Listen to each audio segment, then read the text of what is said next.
In recent years, Sudan has made the news for one specific thing: revolution. And in October 2021, it made breaking news again for a military coup.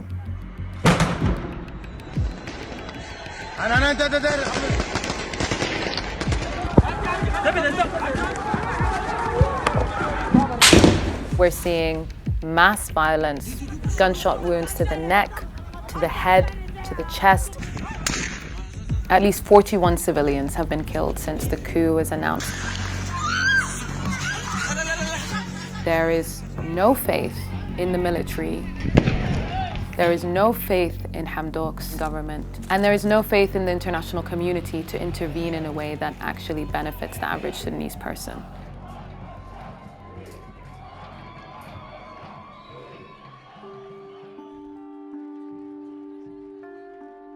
Sudan is a country in Northeast Africa, and it was a part of the largest country on the continent before the secession of South Sudan in 2011. For nearly 30 years, Sudan was ruled by military dictator Omar al-Bashir. During the time of his rule, he entrenched a deep security state. Now, protests had been happening in waves, but they had been crushed quickly and brutally.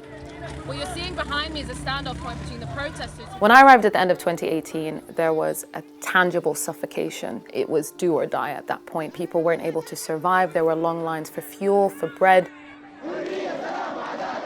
When protests started, the brutality was unbelievable.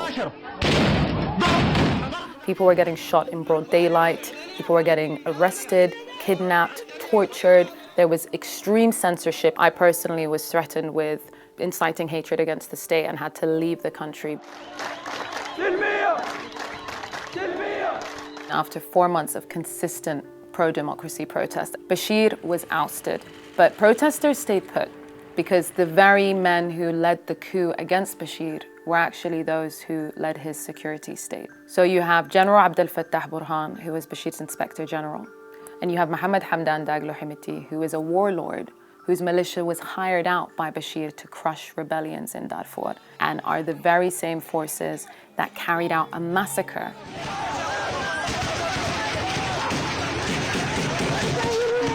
People were killed, maimed, bodies were thrown into the Nile, women and men were raped. There was also an internet blackout in the day that followed the massacre in an attempt to stop videos from surfacing, evidence essentially from surfacing online.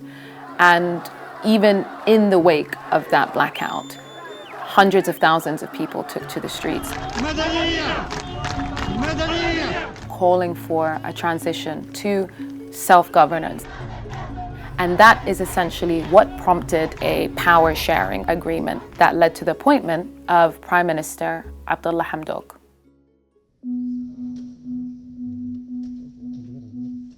So the deadline for authority to be transferred to a civilian-led government was November 17, 2021, as dictated in the power-sharing agreement. And there was a lot of dissatisfaction, building dissatisfaction from the streets, calling for civilian rule to ensure that the handover would take place. 4 days later, Abdel Fattah Burhan took to state television to inform the Sudanese people that the military would be taking over. And what came even more of a shock was that the Prime Minister was being held under house arrest. Politicians, activists were all being arrested one by one. And the internet, once again, was shut down.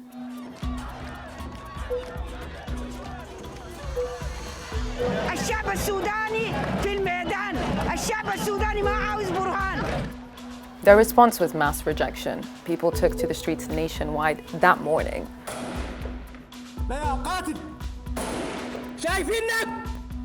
It was a hijacked mission. November 17th, the day that civilians were meant to take over authority, ended up being the deadliest day since the start of the coup.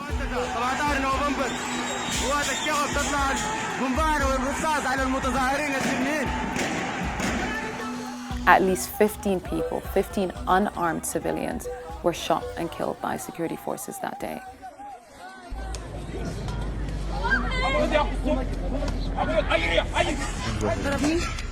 عسكري بتاع جيش بكل ما يملك من جوه في يدي ضربني في راسي اقفل الشباك اقفل الشباك اقفل الشباك سريع. What we've seen this time around in this coup were Bashir-era tactics. So we're seeing mass violence, people being run over, gunshot wounds to the neck, to the head, to the chest. Doctors have told us that the angle of which they've seen some of the wounds showed that these were bullets being fired from a vantage point. At least 41 civilians have been killed since the coup was announced on October 25th and the deal was signed on November 21st.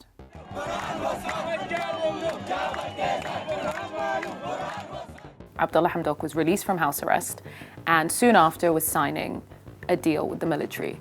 Now this is barely a deal. It's a 14-point agreement that gave the military veto power over any of the cabinet's decisions, and it made vague points about reform, peace and stability that are hardly enforceable.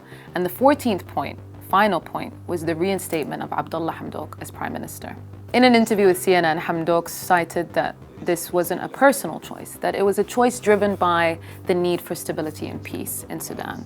And as he was saying this, gunmen in Darfur razed 46 villages and killed at least 43 people.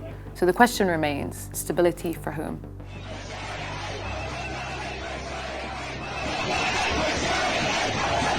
While Hamdok was under house arrest, he became a beacon of civilian authority. So when he left detainment and went straight into partnership with the military, there was definitely a sense of disappointment and betrayal. But it feels like people have now moved on. The grassroots organizing is now on a different level. ما دارين دماء ثاني، دارين دماء تنحقن، في نفس الوقت دارين البلد تمشي مدنية ومن غير مزيد من العنف. People will keep dying, will keep risking their lives. Elections will definitely take place for optics, for the benefit of the international community.